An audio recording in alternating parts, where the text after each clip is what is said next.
సీరియల్లో సినిమాలో నటించాలనుకుంటున్నారా? అయితే వెంటనే మా యాక్టింగ్ స్కూల్లో జాయిన్ అవ్వండి. నమస్తే గురుగారు. శ్రీమాత్రే నమః. గురుగారు, ఈ నెలలో ఏకాదశి ఎప్పుడు వస్తుంది? ఎన్ని గంటలకు మొదలవుతుంది? అసలు ఏకాదశి యొక్క ప్రాముఖ్యత ఏంటి? ఆ రోజు ఉపవాసం ఉండాలి అన్నవాళ్ళు ఎలాంటి ఉపవాస దీక్షలు తీసుకోవాలి? తెలియజేస్తాము. ముందుగా వీక్షిస్తున్న ప్రేక్షకులందరికీ శ్రీమాత్రే నమః, శ్రీ గురుభ్యో నమః. యా దేవి సర్వభూతేషు మాతృరూపేణ సంస్థిత నమస్తస్సై నమస్తస్సై నమస్తస్సై నమో నమః. ఏకాదశి అనేటటువంటిది ఉపవాస దీక్షకు పెట్టినటువంటిది పేరు.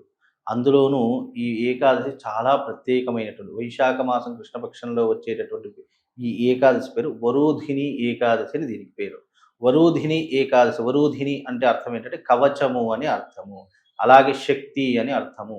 అలాగే ఈ యొక్క వరూధిని ఏకాదశి రోజున చేసేటటువంటి అద్భుతమైనటువంటి ఉపవాస దీక్ష కావచ్చు, లేదా ఆరాధన కావచ్చు, దేవత ఆరాధన కావచ్చు, ఇవి మనిషికి అత్యంతమైనటువంటి పవిత్రతను చేకూర్చేటటువంటి రోజులే ఈ యొక్క ఏకాదశి. అందులోనూ ఈ వరూధిని ఏకాదశి అంటే విష్ణుమూర్తి యొక్క 10,000 సంవత్సరాల తపస్సు చేసినటువంటి పుణ్య ఫలితము ఈ వరూధిని ఏకాదశి చేయడం వల్ల మనకు కలుగుతుంది. కాబట్టి ఈ వైశాఖ మాసంలో వచ్చేటటువంటి ఈ వరూధిని ఏకాదశి ఏదైతే ఉందో అది పరమ పవిత్రమైనటువంటి రోజు. అలాగే విష్ణుమూర్తిని ఆరాధన చేసుకోవడానికి, అలాగే మనము అనేక రకములైనటువంటి పూజాది క్రతువులు చేసుకోవడానికి ఈ యొక్క రోజు చాలా విశేషమైనటువంటిది అని అర్థం. ఇది ఎన్నో జన్మల తపస్సు చేసుకుంటే కానీ, లేదా 10,000 సంవత్సరాలు తపస్సు చేస్తే ఎంత పుణ్యం కలుగుతుందో ఆ పుణ్యమంతా ఈ వరూధిని ఏకాదశి రోజున ఎవరైతే ఉపవాస దీక్ష వహిస్తారో వాళ్ళకు ఆ 10,000 సంవత్సరాలు తపస్సు చేసినటువంటి గొప్పనైనటువంటి శక్తి ఆ వ్యక్తికి లభిస్తుంది. విశేషంగా ఆ రోజున ఎవరిని ఆరాధన చేసుకోవాలంటే విష్ణుమూర్తిని ఆరాధన చేసుకోవడము, అలాగే ఆ రోజున విష్ణుమూర్తి యొక్క విశేషమైనటువంటి క్రతువులు ఉంటాయి. సహస్రనామ పారాయణం కావచ్చు, లేదా సత్యనారాయణ స్వామి వారి యొక్క వ్రతం కావచ్చు, లేదు అని అంటే కనుక విశేషంగా ఆ రోజున దేవాలయాలకు వెళ్ళి స్వామివారిని దర్శించడం కావచ్చు. ఇలా ఎన్నో రకాలైనటువంటి క్రతువులు ఆ రోజున చేసుకోవాలి. ఏకాదశి అంటే ఉపవాస దీక్షకు పెట్టింది పేరు. అందుకే ఏకాదశి వచ్చిందంటే చాలా మట్టుకు ఎవరు కూడా భోజనం లాంటివి చేయరు.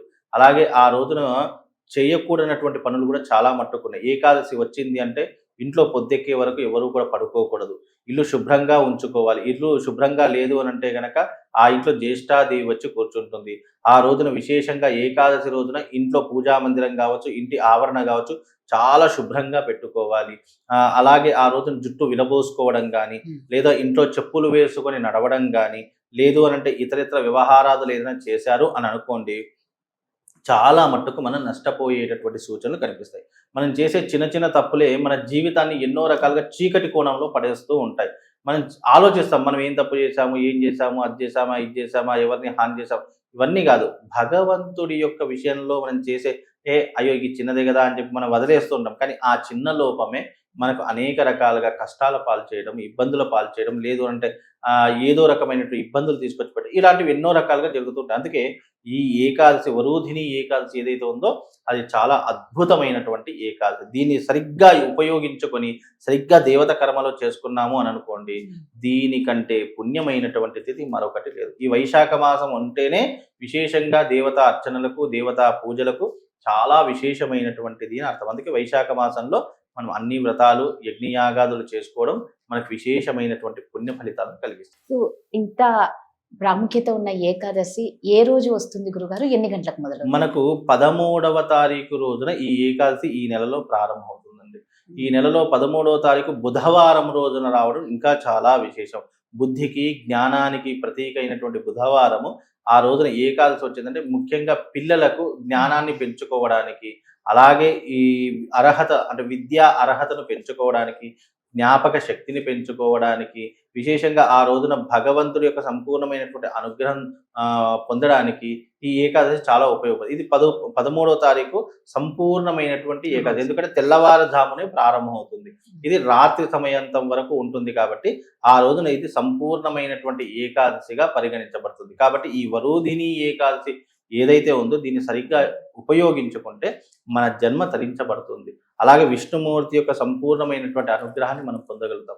విశేషంగా ఈ ఏకాదశి రోజు ఏదైనా పరిష్కారం కావాలి, మా జీవితంలో కొన్ని కష్టాలు ఉన్నాయండి.